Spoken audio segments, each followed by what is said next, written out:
அம்பேத்கர் பற்றிய அமித்ஷாவின் பேச்சுக்கு வலுக்கிறது கண்டனம். அமித்ஷா மன்னிப்பு கோர வேண்டும் என்று அரசியல் கட்சித் தலைவர்கள் வலியுறுத்தல்.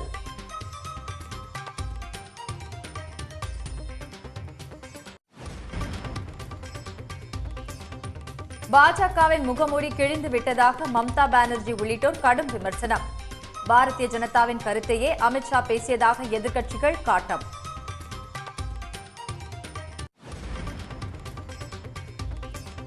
அம்பேத்கர் மீது மோடிக்கு மரியாதை இருந்தால் அமித்ஷாவை உடனடியாக பதவியிலிருந்து நீக்க வேண்டும். காங்கிரஸ் தலைவர் மல்லிகார்ஜுன் கார்கே வலியுறுத்தல்.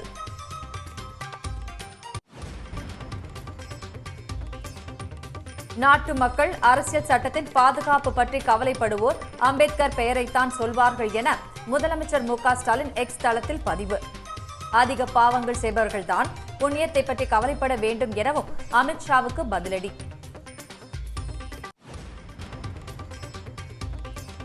அமித்ஷாவை கண்டித்து டெல்லியில் காங்கிரஸ் தொண்டர்கள் ஆர்ப்பாட்டம்.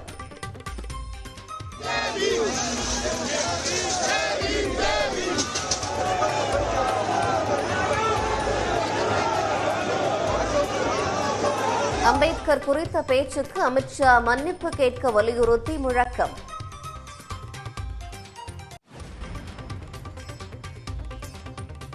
அம்பேத்கருக்கு தாங்கள் எதிரானவர்கள் அல்ல என்று அமித்ஷா விளக்கம். தனது பேச்சின் ஒரு பகுதியை திரித்து கூறிவிட்டதாகவும் குற்றச்சாட்டு.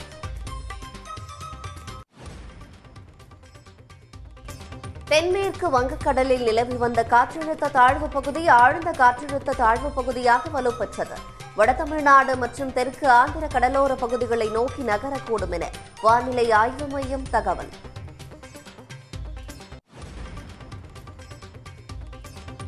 சென்னையில் அடையாறு, கிண்டி உள்ளிட்ட இடங்களில் விட்டுவிட்டு கனமழை. தாம்பரம் உள்ளிட்ட புறநகர் பகுதிகளிலும் பரவலாக மழை.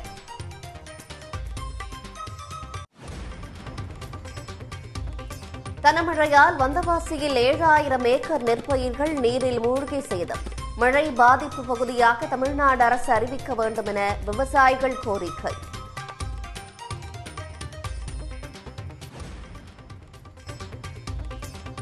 திண்டுக்கல் அருகே நிதி நிறுவன அதிபர் வீடு மற்றும் அலுவலகத்தில் வருமான வரித்துறை சோதனை.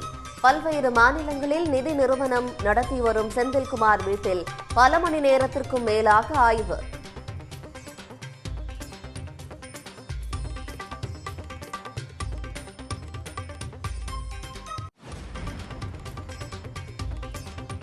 லஞ்ச புகாரில் கைது செய்யப்பட்ட மதுரை ஜிஎஸ்டி துணை ஆணையருக்கு 14 நாட்கள் நீதிமன்ற காவல்.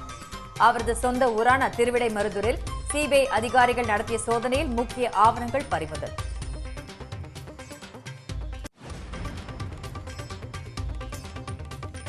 எழுத்தாளர் இரா வெங்கடாசலபதிக்கு சாகித்ய அகாடமி விருது அறிவிப்பு. திருநெல்வேலி எழுச்சியும் வ.உ.சி.யும் 1908 என்ற ஆய்வு நூலுக்காக விருது பெறுகிறார்.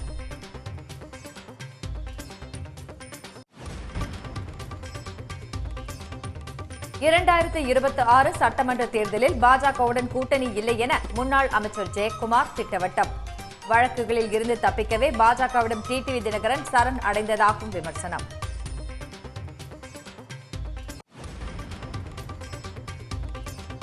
கேரம் சாம்பியன் காசிமாவுக்கு 1 கோடி ரூபாய் பரிசு அறிவித்தது தமிழ்நாடு அரசு. தமிழ்நாட்டு வீராங்கனை காசிமா கேரம் போட்டியில் 3 தங்கப் பதக்கங்களை குவித்த நிலையில் பாராட்டு.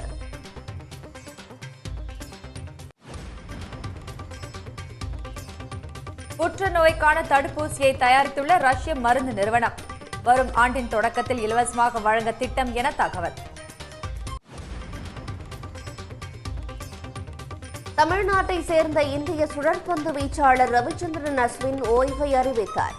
அனைத்து வகை சர்வதேச கிரிக்கெட் போட்டிகளில் இருந்தும் விலகுவதாக அறிவிப்பு. அண்ணல் அம்பேத்கர் குறித்த அமித்ஷாவின் பேச்சிற்கு கண்டனம் தெரிவித்து எதிர்க்கட்சிகள் தொடர் முழக்கமிட்டதால் நாடாளுமன்றத்தின் இரு அவைகளும் நாள் முழுவதும் ஒத்திவைக்கப்பட்டன.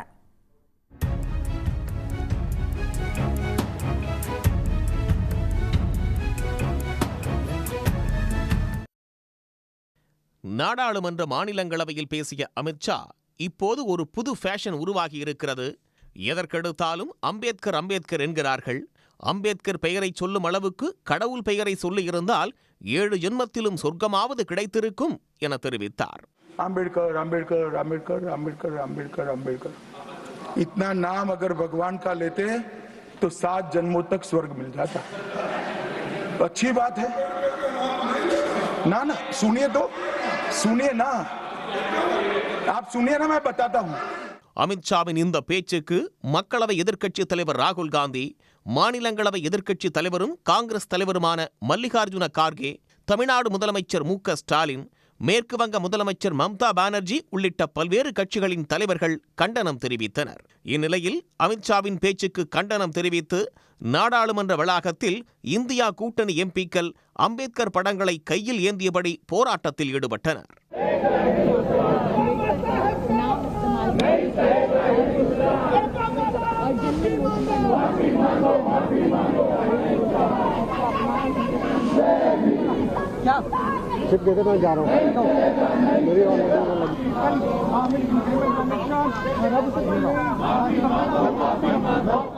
நாடாளுமன்றத்தின் இரு அவைகளும் தொடங்கியது முதலே அம்பேத்கர் குறித்த பேச்சுக்காக அமித்ஷா மன்னிப்பு கோர வலியுறுத்தி இந்தியா கூட்டணி உள்ளிட்ட எதிர்க்கட்சி எம்பிக்கள் முழக்கங்களை எழுப்பினர்.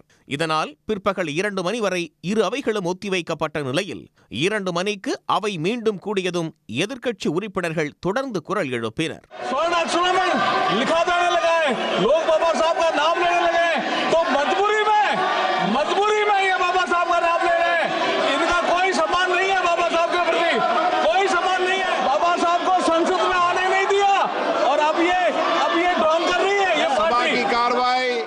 எதிர்க்கட்சிகளின் உறுதியான தொடர் முழக்கம் காரணமாக நாடாளுமன்றத்தின் இரு அவைகளும் நாள் முழுவதும் ஒத்திவைக்கப்பட்டன. அண்ணல் அம்பேத்கர் குறித்த ஒன்றிய உள்துறை அமைச்சர் அமித்ஷாவின் பேச்சுக்கு ராகுல் காந்தி, மம்தா பானர்ஜி உள்ளிட்ட பல்வேறு அரசியல் கட்சிகளின் தலைவர்கள் கண்டனம் தெரிவித்துள்ளனர். அம்பேத்கர் பெயரை சொல்லும் அளவுக்கு கடவுள் பெயரை சொல்லியிருந்தால் 7 ஜென்மத்திலும் சொர்க்கமாவது கிடைத்திருக்கும் என ஒன்றிய உள்துறை அமைச்சர் அமித்ஷா பேசியது விவாத பொருளாக மாறியுள்ளது. அமித்ஷாவின் பேச்சுக்கு கண்டனம் தெரிவித்துள்ள ராகுல் காந்தி, மனுஸ்மிருதியை ஏற்றுக்கொண்டவர்களால் அம்பேத்கரின் கொள்கைகளை ஏற்றுக்கொள்ள முடியாது என தனது எக்ஸ் தளத்தில் பதிவிட்டுள்ளார். அண்ணல் அம்பேத்கரை அவமதிப்பதை இந்தியா ஏற்றுக்கொள்ளாது என தெரிவித்துள்ள காங்கிரஸ் தலைவர் மல்லிகார்ஜுன கார்கே, அமித்ஷா உடனடியாக பதவி விலக வேண்டும் என்று வலியுறுத்தியுள்ளார். तो इसीलिए हम चाहते हैं कि हमारे अमित शाह राजीनामा देना चाहिए और मोदी जी को अगर थोड़ा सा भी बाबा साहब अम्बेडकर के बारे में श्रद्धा है तो रात के 12 बजे के अंदर वो निकाल देना चाहिए, उनको ड्रॉप कर देना चाहिए. அரசியலமைப்பின் 75வது ஆண்டு விழாவை கொண்டாடும் போது ஜனநாயகத்தின் கோயிலான நாடாளுமன்றத்தில் வைத்து அம்பேத்கரை அமித்ஷா இழிவுபடுத்தியுள்ளதாக மேற்கு வங்க முதலமைச்சர் மம்தா பானர்ஜி கண்டனம் தெரிவித்துள்ளார். இது பாஜகவின் சாதி வெறி மற்றும் தலித் எதிர்ப்பு மனநிலையின் வெளிப்பாடு என்றும், இதன் மூலம் பாஜகவின் முகமூடி கிழிந்து விட்டதாகவும் மம்தா பானர்ஜி கூறியுள்ளார். அண்ணல் அம்பேத்கர் குறித்த பாஜகவின் கருத்தை முதல் முறையாக அமித்ஷா வெளிப்படையாக தெரிவித்துள்ளதாக கர்நாடக முதலமைச்சர் சித்தராமையா தெரிவித்துள்ளார். RSS மற்றும் அதன் தலைவர்கள் நீண்ட காலமாக அரசியல் சாசனத்தை அவமதித்து வருவதன் தொடர்ச்சியாகவே அமித்ஷா அம்பேத்கரை அவமதித்துள்ளதாகவும் சித்தராமையா கூறியுள்ளார். அம்பேத்கரை நேசிப்பவர்கள் பாஜகவை நிராகரிப்பார்கள் என அரவிந்த் கெஜ்ரிவால் கூறியுள்ளார். எதிர்க்கட்சிகளின் போராட்டத்தை கண்டு அச்சமடைந்துள்ளதால் ஒடுக்கப்பட்ட மக்களின் கடவுளாக உள்ள அம்பேத்கரை பாஜக அவமதிப்பதாக சமாஜ்வாதி கட்சி தலைவர் அகிலேஷ் யாதவ் குற்றம் சாட்டியுள்ளார். बहुत सारे गरीब, शोषित, वंचित, पीड़ित लोगों के लिए बाबा साहब भीमराव अम्बेडकर जी भगवान रहे हैं और आज भी घर घर गांव-गांव उनको पूजा जाता है. उनका सम्मान ये है कि उन्होंने हक और सम्मान से जीने का रास्ता संविधान के माध्यम से तमाम गरीब, शोषित, वंचित लोगों को दिया है. पीडीए की लड़ाई में बीजेपी के लोग घबराए हुए हैं.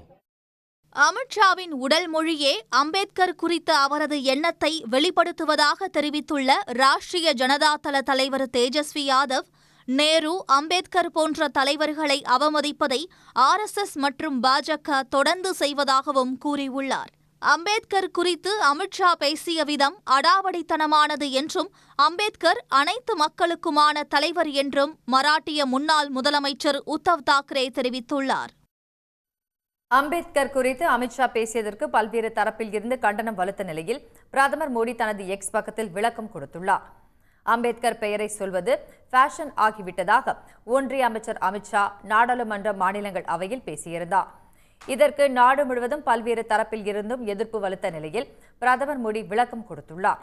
பிரதமர் தனது எக்ஸ் பக்கத்தில் அம்பேத்கரை நாங்கள் மதிக்கிறோம் என்றும், காங்கிரஸ் கட்சியின் கடந்த கால செயல்பாடுகளை மட்டுமே அமித்ஷா பேசினார் என்றும் விளக்கம் கொடுத்துள்ளார். நாட்டை பற்றியும் அரசியல் சட்டத்தின் பாதுகாப்பு பற்றியும் கவலைப்படுபவர்கள் அம்பேத்கர் பெயரை தான் சொல்வார்கள் என்று ஒன்றிய உள்துறை அமைச்சர் அமித்ஷாவுக்கு முதலமைச்சர் மு.க.ஸ்டாலின் பதிலடி கொடுத்துள்ளார். நாடாளுமன்ற மாநிலங்களவையில் பேசிய அமித்ஷா, இப்போது ஒரு புது ஃபேஷன் உருவாகி இருக்கிறது. எதற்கெடுத்தாலும் அம்பேத்கர் அம்பேத்கர் என்கிறார்கள். அம்பேத்கர் பெயரை சொல்லும் அளவுக்கு கடவுள் பெயரை சொல்லியிருந்தால் 7 ஜென்மத்திலும் சொர்க்கமாவது கிடைத்திருக்கும் என தெரிவித்தார். அமித்ஷா பேச்சுக்கு கண்டனம் தெரிவித்துள்ள முதலமைச்சர் மு.க.ஸ்டாலின், அதிக பாவங்களை செய்பவர்கள்தான் புண்ணியத்தை பற்றி கவலைப்பட வேண்டும் என தெரிவித்துள்ளார். நாட்டை பற்றியும் மக்களை பற்றியும் அரசியல் சட்டத்தின் பாதுகாப்பு பற்றியும் கவலைப்படுபவர்கள் புரட்சியாளர் அம்பேத்கர் பெயரைதான் சொல்வார்கள், சொல்ல வேண்டும் என்றும் முதலமைச்சர் மு.க.ஸ்டாலின் பதிலடி கொடுத்துள்ளார். அம்பேத்கர் குறித்து ஒன்றிய உள்துறை அமைச்சர் அமித்ஷாவின் பேச்சுக்கு கடும் எதிர்ப்பு எழுந்த நிலையில் தமது கருத்தை காங்கிரஸ் கட்சி தவறாக திரித்து விட்டதாக குற்றம் சாட்டியுள்ளார். அம்பேத்கர் பற்றி ஒன்றிய உள்துறை அமைச்சர் அமித்ஷாவின் சர்ச்சை பேச்சுக்கு நாடு முழுவதும் கடும் எதிர்ப்பு எழுந்துள்ளது.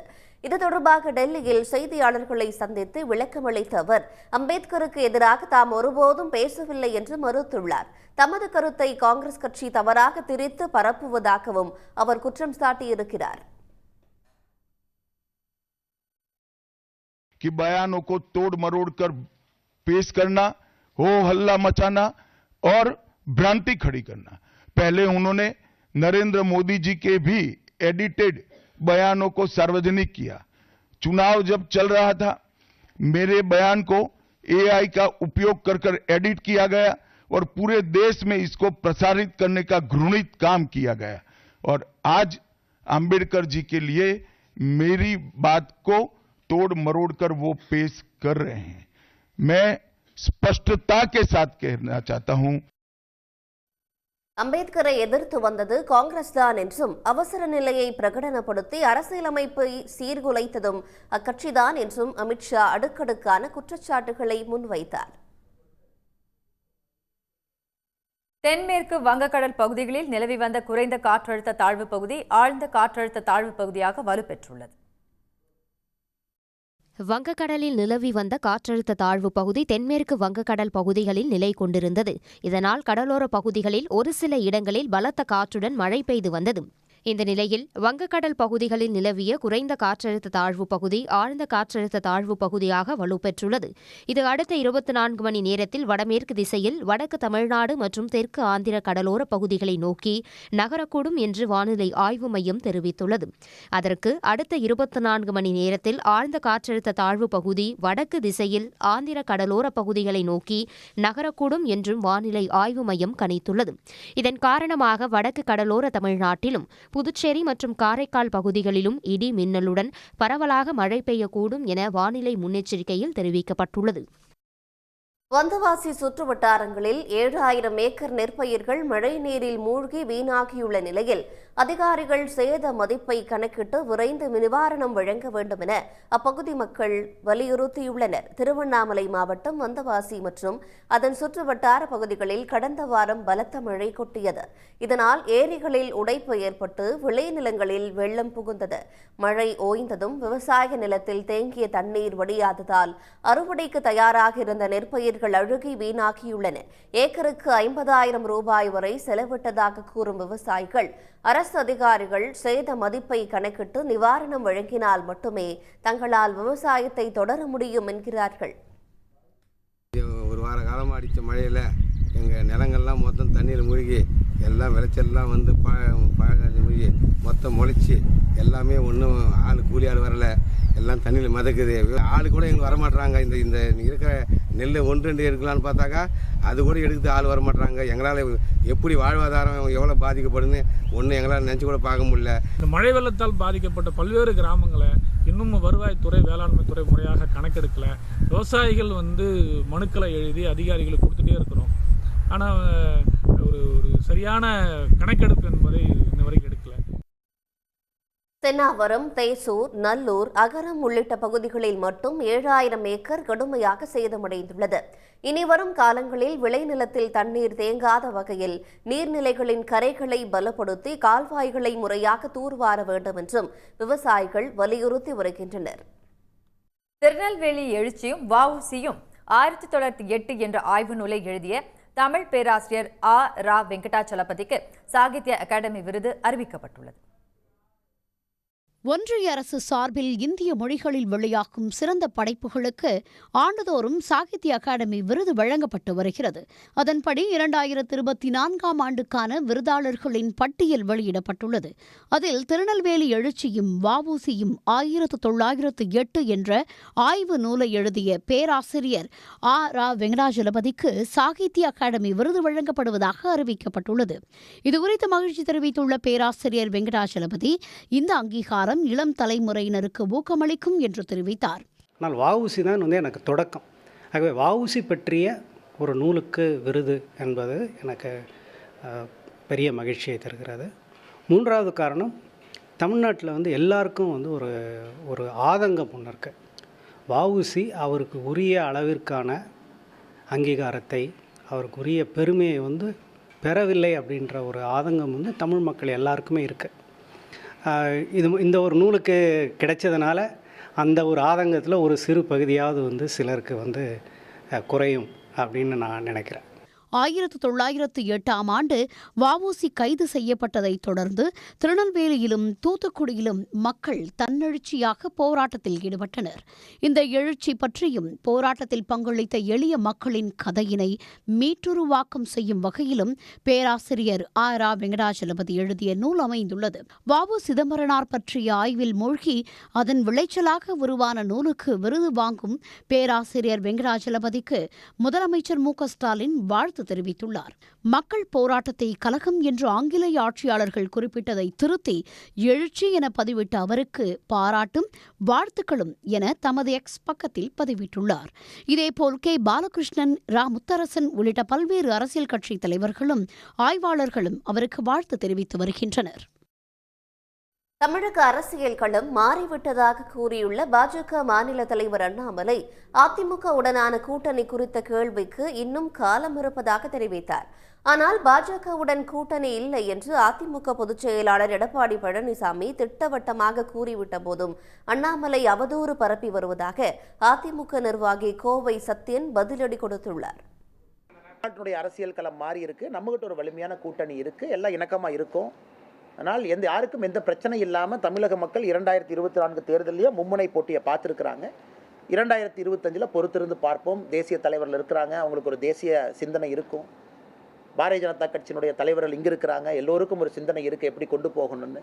அதற்கான நேரமும் காலமும் ரொம்ப தூரம் இருக்குங்கண்ணா. பாஜகவை சார்ந்த அண்ணாமலை அவர்கள் சொன்னது ஒரு வடிகட்டின பொய், ஒரு அவதூறு, அது திட்டமிட்ட அவதூறு. இப்போ டெல்லியில் இருக்கக்கூடிய அவருடைய பாஸ் எல்லாம் குஷிப்படுத்தணும், சந்தோஷப்படுத்தணும் அப்படிங்கிற ஒரே நோக்கத்தோடு இந்த மாதிரி அறிக்கைகள் மீடியாவில் வரும்பொழுது டெல்லியில் இருக்கக்கூடிய அவரோட பாஸ் எல்லாம் படிச்சுட்டு அண்ணாமலை சரியான திசையில் போய்கிட்டு இருக்காரு அப்படின்னு நினைப்பாங்க அப்படின்னு தன்னுடைய இருப்பை காட்டிக்கொள்வதற்கான ஒரு விஷயமாக தான் அது பார்க்குறோம். பொதுச் செயலாளர் எடப்பாடியார் மிக திட்டவட்டமாக 2024 மட்டும் இல்லை 26லையும் பாஜகவோட கூட்டணி இல்லைங்கிற தெளிவுபடுத்தியாச்சு. இது தெளிவுபடுத்தினதுக்கப்புறம் கூட இல்லை நாங்கள் கூட்டணியில் வருவோங்கிறது இது ஒரு திட்டமிட்ட வதந்தி, ஒரு அவதூறு மட்டும் இல்லை, திட்டமிட்ட வதந்தி. இருப்பை காட்டிக்கொள்வதற்காக அண்ணாமலை பேசக்கூடிய பேச்சு இதில் எந்த அளவுக்கு உண்மை எதுவுமே கிடையாது. 1% உண்மை கூட இதில் கிடையாது. அரசு உதவி பெறும் பள்ளிகளில் பயின்ற மாணவிகளுக்கும் விரிவாக்கம் செய்யப்பட்டுள்ள புதுமை பெண் திட்டத்தை முதலமைச்சர் மு.க.ஸ்டாலின் வரும் 30ஆம் தேதி தூத்துக்குடியில் தொடங்கி வைக்கிறார். சமூக நலன் மற்றும் மகளிர் உரிமைத்துறை சார்பில் அரசு பள்ளிகளில் படித்து உயர்கல்வி பயிலும் அனைத்து மாணவிகளுக்கும் புதுமை பெண் திட்டம் மூலம் மாதந்தோறும் 1000 ரூபாய் உதவித்தொகை வழங்கப்பட்டு வருகிறது. தற்போது இத்திட்டத்தை விரிவாக்கம் செய்து அரசு உதவி பெறும் பள்ளிகளில் பயிலும் மாணவிகளுக்கும் 1000 ரூபாய் உதவித்தொகை வழங்க தமிழ்நாடு அரசு முடிவெடுத்துள்ளது. அதன்படி விரிவாக்கம் செய்யப்பட்ட புதுமை பெண் திட்டத்தை வரும் 30ஆம் தேதி முதலமைச்சர் மு.க.ஸ்டாலின் தூத்துக்குடியில் தொடங்கி வைக்கிறார். அரசு உதவி பெறும் பள்ளிகளில் தமிழ் வழி கல்வி பயின்று உயர்கல்வியில் 1ஆம் ஆண்டு 2ஆம் ஆண்டு மற்றும் இறுதியாண்டு பயிலும் அனைத்து மாணவிகளுக்கும் மாதந்தோறும் 1000 ரூபாய் வழங்கப்படும் என்று தமிழ்நாடு அரசு தெரிவித்துள்ளது. இதனிடையே தமிழ்நாடு அரசின் புதுமை பெண் திட்டம் மூலம் பயனடைந்தவர்களில் 99% பேர் பட்டியலின பிற்படுத்தப்பட்ட வகுப்பை சேர்ந்தவர்கள் என்று மாநில திட்டக்குழுவின் செயல் துணைத் தலைவர் ஜெயரஞ்சன் தெரிவித்துள்ளார். மிகப்பெரிய அளவில் கிராமப்புற பெண்கள் தான் பயனற்றுருக்காங்கன்ட்டு ஒன்று. ரெண்டாவது என்னன்னு கேட்டிங்கன்னா, இந்த ரொம்ப சாதாரணமான பின்புலம். மூன்றாவது மிக முக்கியமானது இதில் நம்ம என்ன கேட்குறதில்லன்னு கேட்டிங்கன்னா, நீங்கள் எந்த ஜாதியிலேருந்து வரீங்க நம்ம கேட்குறதில்ல. அரசு பள்ளியில் படிச்சுட்டு வரணும் அப்படிங்கிறது மட்டும் தான் நம்ம வச்சுருக்கக்கூடிய கண்டிஷன். அரசு பள்ளியில் நீங்கள் இப்போ 6ஆவதுலேருந்து 12ஆவது வரைக்கும் படிச்சிருந்தீங்கன்னாக்கா நீங்கள் இந்த திட்டத்துக்கு நீங்கள் எலிஜிபிள் அப்படின்னு சொல்லி நம்ம அந்த இது வச்சுருக்கோம். இப்போ இந்த வந்திருக்க இந்த இத்தனை லட்சம் பேரில் பார்த்திங்கன்னா மிக பெரும்பான்மை 99 விழுக்காடு யார் இருக்கா அப்படின்னு கேட்டிங்கனாக்கா பட்டியலினத்தவர்கள் தான். அவங்களும் பிசி எம்பிசி இவங்க தான் இருக்காங்க. மற்ற வகுப்பார்னு சொல்கிறப்பல ஓசின்னு சொல்லக்கூடியவர்கள் ரொம்ப ரொம்ப குறைவு. ஒரு விழுக்காடு கீழே தான் இருக்குது. இந்த பணம் எதற்கு பயன்படுதுங்கிற ஒரு கேள்வியும் கேட்டிருக்கோம் நம்ம. அது கேட்டபோது அவர்கள் மிக பெரும்பான்மை என்ன சொல்கிறாங்கன்னா, கிட்டத்தட்ட பணம் வாங்குகிற 1000 ரூபா வாங்குறவங்கள கிட்டத்தட்ட 60 விழுக்காடுகள் என்ன சொல்கிறாங்கன்னாக்கா கை செலவுக்கு, படிப்பு சம்மந்தமான செலவுகளுக்கு செலவு பண்ணுறது அப்படிங்கிறது. அதுக்கு பிறகு பெற்றோர்களுடைய இதை எதிர்பார்க்காமல் நாங்கள் மற்ற செலவுகள் போயிட்டு வரதுக்கு உண்டான செலவுகளை பார்க்குறது அப்படிங்கிறதெல்லாம் நாங்கள் அதுலேருந்து பண்ணிக்கிறோம் அப்படின்னு சொல்கிறது. ஒரே ஒரு விஷயம் நமக்கு என்ன இன்னும் தெரிய வேண்டியிருக்கு அப்படின்னு தெரியுறது இல்லை. இந்த இதில் கல்லூரிக்கு வந்த பிறகு தான் அவங்களுக்கு இந்த மாதிரி ஒரு திட்டம் இருக்குது அப்படிங்கிறது தெரியறதுங்கிறது நிறைய பேர் சொல்கிறாங்க.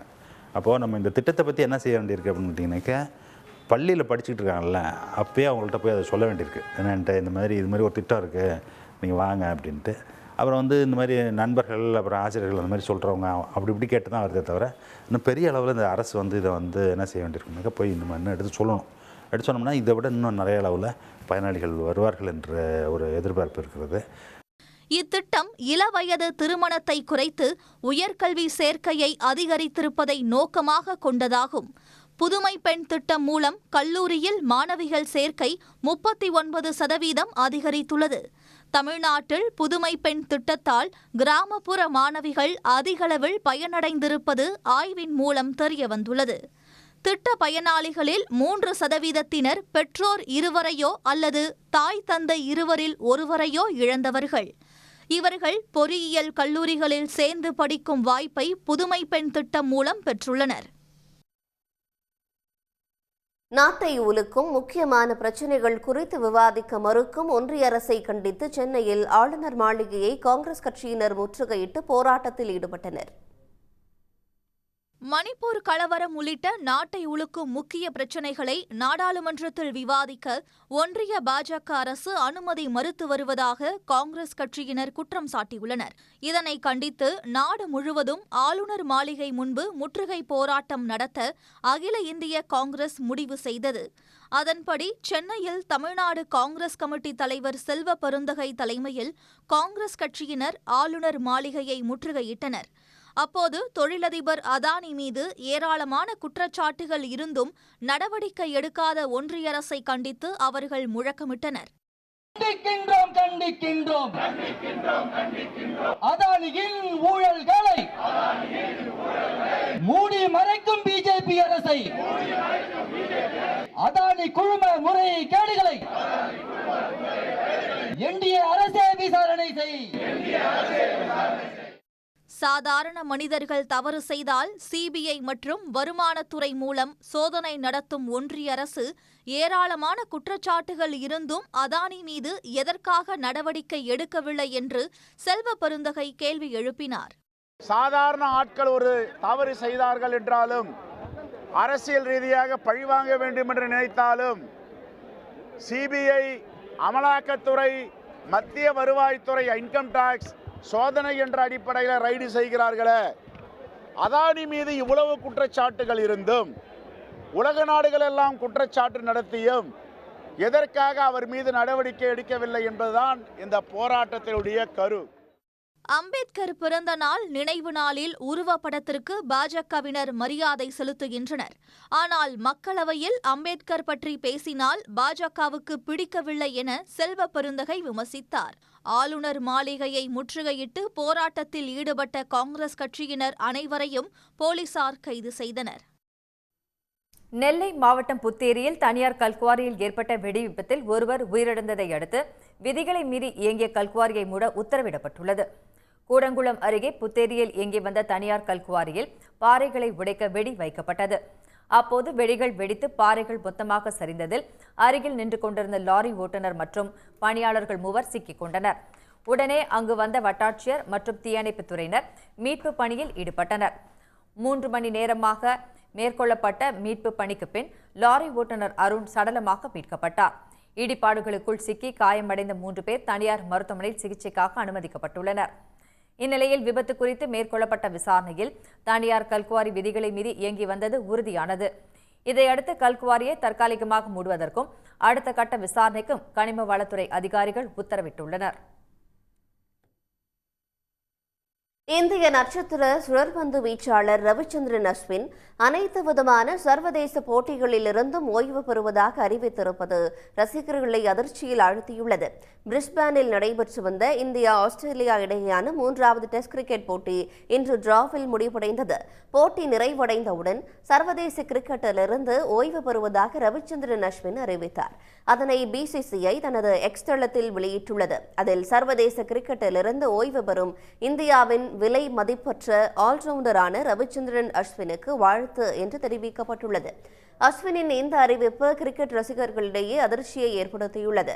இதனிடையே ரவிச்சந்திரன் அஸ்வினுக்கு முன்னாள் மற்றும் இந்நாள் இந்திய கிரிக்கெட் வீரர்கள் உட்பட பல்வேறு தரப்பினரும் வாழ்த்து தெரிவித்து வருகின்றனர்.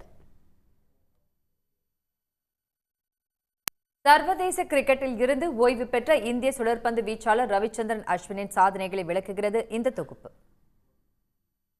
கடந்த 2010ஆம் ஆண்டு ஹராரேவில் நடைபெற்ற இலங்கைக்கு எதிரான ஒருநாள் போட்டியில் சுழற்பந்து வீச்சாளர் ரவிச்சந்திரன் அஸ்வின் இந்திய அணியில் இடம் பிடித்தார். 116 ஒருநாள் போட்டிகளில் விளையாடியுள்ள அவர் 156 விக்கெட்டுகளை வீழ்த்தியுள்ளார். பேட்டிங்கில் 707 ரன்கள் எடுத்துள்ளார். கடந்த ஆண்டு அக்டோபர் மாதம் சென்னையில் நடைபெற்ற ஆஸ்திரேலியாவுக்கு எதிரான ஒருநாள் போட்டியே அஸ்வினின் கடைசி போட்டியாக அமைந்தது. 2011ஆம் ஆண்டு நவம்பர் மாதம் டெல்லியில் நடைபெற்ற மேற்கிந்திய தீவுகள் அணிக்கு எதிரான டெஸ்ட் போட்டியில் முதலாக அஸ்வின் களமிறங்கினார்.